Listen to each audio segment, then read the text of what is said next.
नमस्कार, मी प्राची साळुंखे बुलेटिनमध्ये आपलं स्वागत करते आणि आता आपण घेणार आहोत महत्त्वाच्या बातम्यांचा वेगवान आढावा स्पीड न्यूज मधून।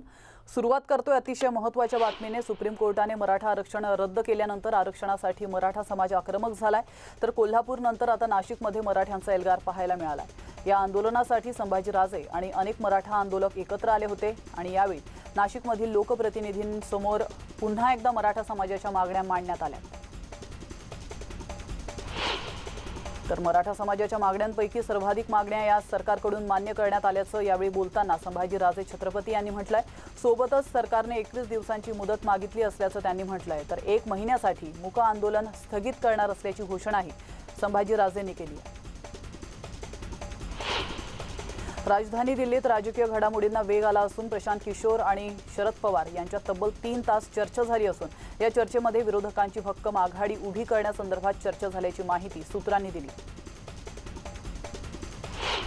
शिवसेना आमदार प्रताप सरनाईक यांच्या लेटर बॉम्बमुळे पुन्हा एकदा राज्यात शिवसेना आणि भाजप युती होणार का याची चर्चा सुरू झाली आहे। शिवसेनेनं मात्र पक्ष बळकट करण्यासाठी मोर्चे बांधणी सुरूच ठेवली आहे। आज भाजपच्या बालेकिल्ल्यातील नगरसेवक फोडून शिवसेनेनं भाजपला उघड आव्हानच दिलंय। गेली काही वर्षे सातत्याने विदर्भ भाजपचा बालेकिल्ला म्हणून पुढे आलेला आहे। आज याच विदर्भातील हिंगणघाट नगरपालिकेतील उपाध्यक्ष चंद्रकांत घुसे यांच्यासह भाजपचे विद्यमान 10 नगरसेवक आणि 2 माजी नगरसेवक मुख्यमंत्री उद्धव ठाकरे यांच्या उपस्थितीत शिवसेनेमध्ये प्रवेश करतायत।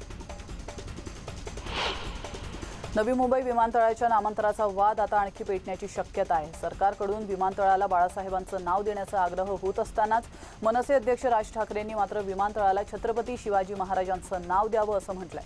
पनवेलचे आमदार प्रशांत ठाकूर यांनी राज ठाकरेंची भेट घेतली आहे। यावेळी प्रशांत ठाकूर यांनीही राज ठाकरेंच्या मतावर सहमती दर्शवली आहे। नवी मुंबईतील विमानतळाला दिवा पाटील यांचं नाव देण्यात यावं या मागणीला मनसेचा पाठिंबा मिळवण्यासाठी त्यांनी राज ठाकरे यांची भेट घेतली।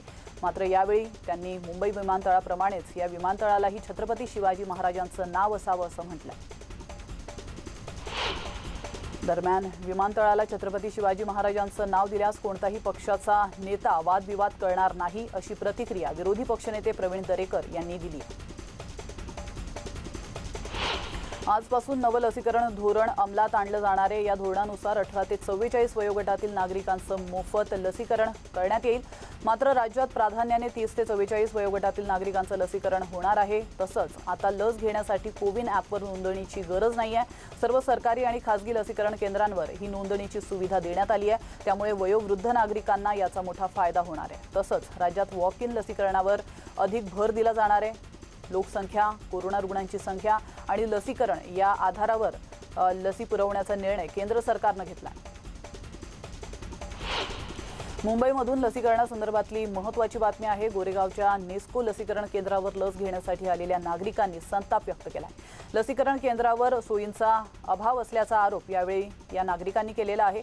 दरम्यान ज्येष्ठ नागरिकांना तासनतास रांगेत उभं राहावं लागत असल्यानं इथं काही काळ गोंधळाची स्थिती देखील पाहायला मिळाली होती।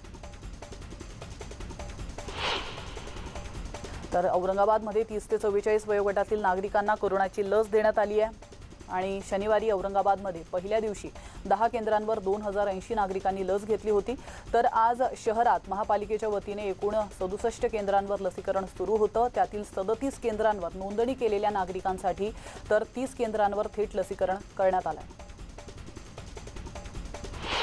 तर आता बातमी आहे कोल्हापूरमधून। कोल्हापूर जिल्ह्यात अनेक केंद्रांवर लसच उपलब्ध नसल्याचं चित्र पाहायला मिळालंय। कोल्हापुरात अनेक केंद्रांवर लस नसल्याचं फलक लावण्यात आलं होतं। आजपासून सर्वत्र लसीकरणाला सुरुवात झाली। कोल्हापुरात मात्र लसीचा साठा उपलब्धच नव्हता।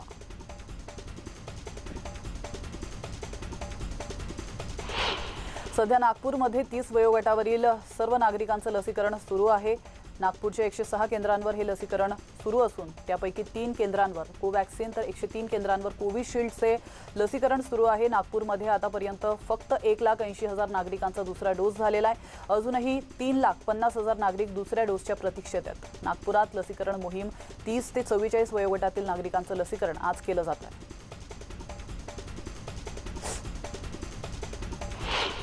कोल्हापूर जिल्ह्यात लसीचा तुटवडा जाणवतोय। एकीकडे सर्वांना मोफत लस देण्याच्या मोहिमेत पहिल्याच दिवशी कोल्हापुरात लसींचा तुटवडा जाणवतोय।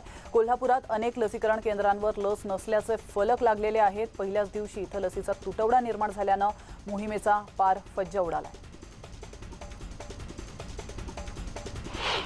राज्यात रविवारी 15 शहरांमध्ये कोरोनामुळे एकही रुग्णाचा मृत्यू झाला नसल्याचं समोर आलंय। रविवारी मुंबई विभाग, ठाणे, भिवंडी, उल्हासनगरमध्ये कोरोना रुग्णांचा मृत्यू झालेला नाहीये। राज्यात एकीकडे दुसरी लाट ओसरताना दिसते, तर मृत्यू कमी होणं ही निश्चितच दिलासा देणारी बाब आहे। देशात 52,256 नव्या रुग्णांची नोंद झाली आहे, तर 77,190 रुग्णांनी कोरोनावर मात केली आहे। कोरोनामुळे मृत्यू होणाऱ्यांच्या संख्येत देखील घट होत असल्याचं दिलासादायक चित्र आता समोर आलंय। रविवारी 1,422 रुग्णांचा कोरोनामुळे मृत्यू झाला होता आणि नवीन आढळलेल्या बाधितांची संख्या 88 दिवसांपासून सर्वाधिक कमी आहे। पुण्यात आशा वर्कर्सचं आंदोलन सुरू आहे। जिल्हा परिषदेच्या बाहेर आशा वर्कर्स यांनी ठिय्या मांडलाय। आंदोलनाच्या ठिकाणी यावेळी शेकडो वर्कर्स आणि गट प्रवर्तक जमले आहेत। मागच्या मागण्या मान्य झालेल्या नाहीयेत, त्यामुळे 15 जूनपासून सुरू असलेलं बेमुदत आंदोलन सुरूच राहणार असल्याच्या भूमिकेवर आशा स्वयंसेविका ठाम आहेत। तर वारीबाबत महत्त्वाची बातमी समोर येते। पायी वारीसाठी आता राज्यपालांनी हस्तक्षेप केलाय। पायी वारी काढण्याबाबत भाजप आध्यात्मिक आघाडीचे अध्यक्ष तुषार भोसले यांनी भेट घेतली आहे। या भेटीनंतर राज्यपाल भगतसिंग कोश्यारी यांनी राजभवनातून मुख्य सचिवांना फोन देखील केला आहे, अशी माहिती आचार्य तुषार भोसले यांनी दिलेली आहे। त्याचबरोबर वारकरी शिष्टमंडळाची बैठकही घेण्यात आली आहे। पायी वारी संदर्भात बोलताना उपमुख्यमंत्री अजित पवारांनी आपली भूमिका मांडली आहे। वारीबाबतचा निर्णय मुख्यमंत्र्यांनी घेतला असून पुण्याचे विभागीय आयुक्त सौरभ राव यांच्याशी देखील त्यांची चर्चा झाली आहे। लसीकरणाचे दोन्ही डोस घेतलेल्या काहींना वारीसाठी परवानगी असेल आणि एसटी बसच्या माध्यमातूनच वारी पुढे जाईल। वारीवर आमची ही निष्ठा आहे, मात्र कोरोनाच्या पार्श्वभूमीवर हा निर्णय घ्यावा लागत असल्याचं अजित पवार म्हणाले। आपल्या मेंढरांचे कळप घेऊन या गावातून त्या गावात उदरनिर्वाहासाठी हिंडणाऱ्या मेंढपाळांसमोर वेगळंच संकट उभं ठाकलंय। कळपातील सुमारे 20हून अधिक मेंढ्या इंदापूर शहरातील तालुक्यातील निमगाव केतकी परिसरात मृत्युमुखी पडलेल्या आहेत। दौंड तालुक्यातील पाटस येथील गुलाब पोपट खडके या मेंढपाळाच्या कळपातील या मेंढ्या होत्या। महत्त्वाचं म्हणजे मेंढ्यांच्या मृत्यूआधी त्यांचा कान आणि नंतर चेहरा सुजल्याचं निदर्शनास आलंय। हा आजार इतरत्र पसरू नये म्हणून तातडीने पशु विभागाने लक्ष घालावं, अशी मागणी आता ही लोक करतात। बुलढाणा जिल्ह्यात शिवसेना आमदाराने धरणाच्या पाण्यात आंदोलनाला सुरुवात केली आहे। शिवसेनेच्याच आमदाराने राज्य सरकारला घरचा आहेर देत हे आंदोलन सुरू केलंय। काही शेतकऱ्यांना घेऊन धरणाच्या पाण्यामध्ये हे आंदोलन केलं जात आहे। आपण या दृश्यांच्या माध्यमातून पाहू शकतो। बुलढाणा जिल्ह्यातील मेहकर तालुक्यात पेण टाकळी प्रकल्प गेल्या अनेक दिवसांपासून अपूर्ण आहे। धरणाचं 90% काम पूर्ण झालंय, मात्र केवळ सरकारी अधिकाऱ्यांच्या हेव्या दाव्यामुळे हे 10% काम अपूर्ण राहिलंय। त्यामुळे दुधा, रायपूर, ब्रह्मपुरी येथील शेतकऱ्यांच्या शेकडो हेक्टर जमिनी बाधित झाल्यात। बेमुदत संपावर असलेल्या आशा वर्कर्सनी आज राज्याचे जलसंपदा मंत्री जयंत पाटील यांच्या सांगलीतील ऑफिस कार्यालयावर धडक मोर्चा काढलाय। यावेळी तब्बल 500 ते 600 आशा वर्कर्सनी आपल्या मागण्यांसाठी घोषणाबाजी देखील केली आहे। यावेळी मोठा पोलीस बंदोबस्त तैनात करण्यात आला होता आणि पोलिसांनी आशा सेविकांना ऑफिस समोरून बाजूला करण्याचा प्रयत्न केला। नागपुरातून धक्कादायक बातमी समोर आली आहे। नागपूर तहसील पोलीस ठाण्याच्या हद्दीत एकाच कुटुंबातील 5 जणांची हत्या करून नंतर आरोपीनं आत्महत्या केल्याचा धक्कादायक प्रकार पुढे आलाय। तर आलोक माटुळकर यांनी आपली पत्नी, मुलगी, मुलगा, सासू आणि मेवणीची हत्या केली आहे। त्यानंतर त्यांनी स्वतः आत्महत्या देखील केली आहे। आलोक मथोरकर हे टेलरिंगचे काम करायचे आणि प्रमोद भिसीकरांच्या घरी भाड्याने राहायचे। आजच्या या घटनेने नागपूरमध्ये हळहळ व्यक्त केली जाते। उत्तर प्रदेशातल्या मुरादाबादमध्ये रामगंगेला आलेल्या पुराच्या पाण्यामध्ये एक बैलगाडी जात असतानाची दृश्य कॅमेऱ्यामध्ये कैद झाली आहेत। एका शेतकऱ्यानं आपल्या बैलांना पुराच्या पाण्यातून नदी पार करायला लावतानाची ही दृश्य आहेत। बैलगाडीला धक्का मारत मारत शेतकऱ्यानं ही बैलगाडी अखेर किनाऱ्याला लावली। उत्तराखंडच्या काही भागांमध्ये सततच्या पडणाऱ्या पावसामुळे गंगा, अलकनंदा आणि पिंडर नद्यांना पूर आलेला आहे। ऋषिकेश परिसरामध्ये गंगा नदीच्या पाण्याची पातळी अधिक प्रमाणात वाढल्यानं तिनं रौद्र रूप धारण केल्याचं पाहायला मिळतंय। तर अनेक ठिकाणी गंगाघाट पाण्याखाली गेलेत। तर या पुरामुळे नदीकाठच्या गावांना सतर्कतेचा इशारा देखील देण्यात आला। तर पाटणामध्ये झालेल्या मुसळधार पावसाचा फटका तिथल्या पोलीस ठाण्यालाही बसलाय। तिथल्या पोलीस ठाण्यामध्ये सुमारे 3-3 फुटांपर्यंत पाणी साचलं होतं। पोलीस ठाण्याच्या चेंबरमध्येही पाणी शिरलं होतं। तर तिथलं सामान आणि फाईलीही पाण्यामध्ये भिजल्याचं चित्र आपण या दृश्यांच्या माध्यमातून पाहू शकतो। तर हरिद्वारमध्ये गंगेच्या पाण्याची पातळी वाढल्याने धोका निर्माण झालाय। नमामि गंगेचा घाटही पाण्याखाली गेलाय।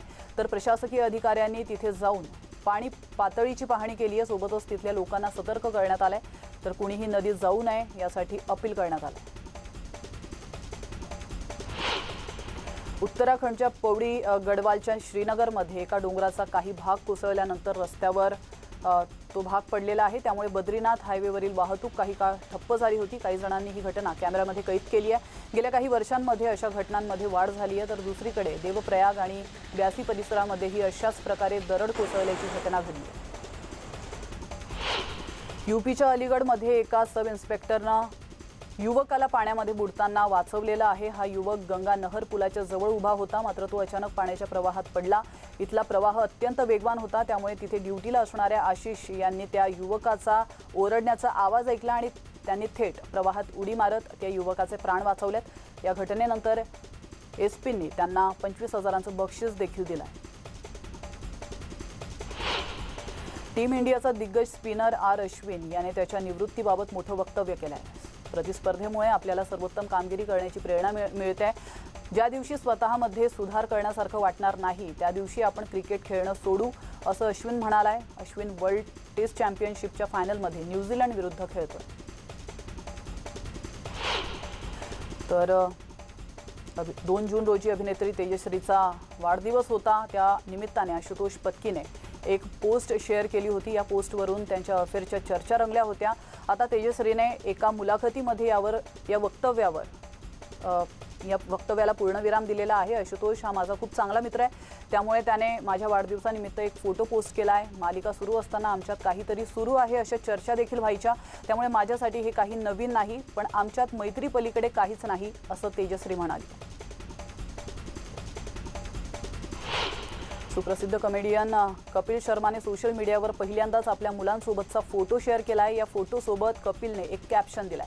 कपिलने अनायरा आणि त्रिशान या दोघांसोबतचा फोटो पहिल्यांदा शेअर केलाय। चाहत्यांच्या मागणीनंतर अनायरा आणि त्रिशान यांचा पहिल्यांदा एकत्र फोटो असं कॅप्शन देखील त्याने दिलंय।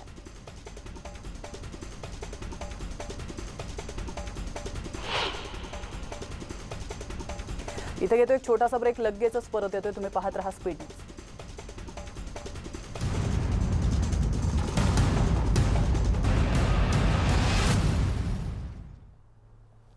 ब्रेकनंतर आपलं स्वागत आहे आणि पुन्हा एकदा आपण घेणार आहोत उर्वरित बातम्यांचा वेगवान आढावा। आज 21 जून आंतरराष्ट्रीय योग दिवस। शरीर आणि मनाला चैतन्य देणारा योग। भारतामध्ये या योगाभ्यासाला एक वेगळीच परंपरा आहे आणि याच निमित्तानं गेल्या 7 वर्षांपासून भारतातच नव्हे तर जगभरात आजचा दिवस योग दिवस म्हणून साजरा केला जातोय। तब्बल 109 देशांमध्ये योग दिन साजरा केला जातोय। योगामुळे कोरोनाशी लढण्याचा विश्वास निर्माण झाल्याचं सांगत पंतप्रधान नरेंद्र मोदींनी देशवासियांना शुभेच्छा दिल्यात।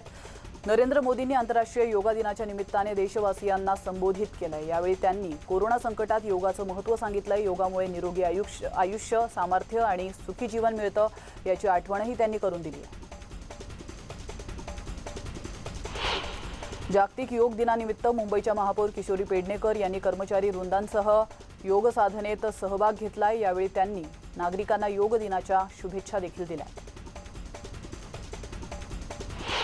आंतरराष्ट्रीय योग दिनानिमित्त पुण्यात योग शिबिराचं आयोजन करण्यात आलं होतं। हमालवाडा नारायणपेठ इथल्या शिवाजीराव आढाव वाहनतळ इथं या शिबिराचं आयोजन करण्यात आलं होतं। तर आपण पाहतोय आज जागतिक योगा दिन आहे। योगाचं आपल्या आयुष्यात अनन्यसाधारण महत्त्व असून रत्नागिरी जिल्ह्यातल्या खेडमधील शिवतेज शासकीय कोविड केअर सेंटरमध्ये शासकीय डॉक्टर्स कोरोनाबाधित रुग्णांना योगाचे धडे देतात। शरीरातील ऑक्सिजनची क्षमता वाढवण्यासाठी कोरोना रुग्णांना योगा फायदेशीर ठरतोय। तर योगाच्या संदर्भात वेगळ्या पद्धतीने संदेश देण्याचा प्रयत्न केला जातोय। वाळूवर शिल्प साकारण्यासाठी प्रसिद्ध असलेल्या सुदर्शन पटनाईक यांनीही आपल्या कलेच्या माध्यमातून पर्यावरणाचं महत्त्व पटवून देण्याचा प्रयत्न केलाय। पद्मश्री पुरस्काराने सन्मानित शिल्पकार सुदर्शन पटनाईक यांनी ओरिसाच्या पुरी येथील बीचवर योगा संदर्भातलं वाळूचे शिल्प तयार केलंय। आयटीबीपीच्या जवानांनीही 7वा आंतरराष्ट्रीय योगा दिवस साजरा केलेला आहे। तर आपण या दृश्यांच्या माध्यमातून पाहू शकतो त्यांनी 18,000 फूट उंचीवर लडाखमध्ये योग दिन साजरा केला। देशभरात योग दिवस मोठ्या उत्साहात साजरा होतोय। औरंगाबादमध्ये अनेक राजकीय पक्ष आणि सामाजिक संस्थांनी वेगवेगळ्या ठिकाणी योगाचं आयोजन केलेलं होतं। यंदा पहिल्यांदाच पर्यटन स्थळावरही पुरातत्व विभागानं कार्यक्रमाचं आयोजन केलंय। वेरूळ लेण्यांसमोर देखील मोजक्या नागरिकांच्या उपस्थितीत योगा करण्यात आला। नागपुरातील यश तडस हा अमेरिकेतल्या नागरिकांना योगाचं प्रशिक्षण देतोय, त्यामुळे त्याची कीर्ती सातासमुद्राच्या पार पोहोचली आहे। यशनं आतापर्यंत सुमारे 9,500च्या वर नागरिकांना योगाचं प्रशिक्षण दिलंय। अहमदनगर जिल्ह्यातील तरुण चक्क चीनसह अनेक देशांमध्ये योगाचे धडे देत आहेत। ग्रामीण भागातील तरुणाने स्वतः तर योग आत्मसात केलाच, मात्र इतर मोलमजुरी करणाऱ्या युवकांना योगाचे शिक्षण देखील दिलेलं आहे। आज देश विदेशात जवळपास 650 तरुण इतरांना योगा शिकवतायत। योगाचे हे धडे थेट चीनच्या शांघायपर्यंत पोहोचले। आपण योगासनांचे विविध प्रकार बघितले असतील, मात्र येवला तालुक्यातील नागडे गावातील शिक्षक शिवाजी साताळकर यांनी शेततळ्यातील पाण्यात योगासन करून जागतिक योगा दिवस साजरा केला। जालगाव कोविड सेंटरमध्ये योगा दिन साजरा करण्यात आलेला आहे। रत्नागिरी जिल्ह्यातील दापोली तालुक्यातील जालगाव ग्रामपंचायतीच्या कोविड सेंटरमध्ये योग दिन साजरा करण्यात आलाय। जागतिक योग दिनानिमित्त योगा शिक्षिका हर्षदा डोंगरे यांनी कोरोनाबाधित रुग्णांना योगाचे धडे देत जागतिक योग दिन साजरा केला।